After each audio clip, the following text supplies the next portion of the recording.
আমাকে আঘাত করলে আমি সারা ভারতবর্ষ আপনার কথায় আপনি কাকে হেলাবেন? আপনি হিলে গেছেন, মাননীয়া। তাই আপনাকে আর কাউকে হেলাতে হবে না। আপনার এসব কথা শুনে বাচ্চারাও এখন আর ভয় পায় না, জানেন তো? আপনি এই গব্বর সিং সাজা বন্ধ করুন, গব্বর সিং সাজা। আপনার কথায় প্রমাণ হচ্ছে আপনি হিলে গেছেন। ওয়াকফ আইনটা করা হয়েছে সংখ্যালঘু মানুষের উন্নয়নের কাজে লাগবে বলে। ওয়াকফের সম্পত্তিটা যদি গরিব মুসলমান মানুষের উপকারে লাগে, তাদের স্কুল হয়, কলেজ হয়, হাসপাতাল হয়, তাহলে তো সেটার একটা ইউটিলিটি হলো।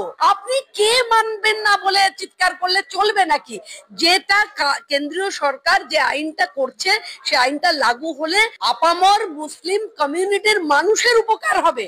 আপনাকে মানতেই হবে। ভয়ে থাকুন। আপনার 2005 সালে কানতে কানতে যে কাগজের বান্ডিলটা ছুঁড়ে মেরেছিলেন স্পিকারের মুখে, বলেছিলেন যে 1 কোটি নাকি ভুয়ো ভোটার রয়েছে তদানীন্তনকাল বাম সরকারের। সেই ভুয়ো ভোটাররা কই? আমরা প্রশ্ন করছি মাননীয়াকে, কোথায় সেই 1000 ভুয়ো ভোটার? তারা নিশ্চয়ই সেটা বেড়ে এখন 1.5-2 কোটি হয়ে গেছে, তাদেরকেই খুঁজে পাওয়া যাচ্ছে না।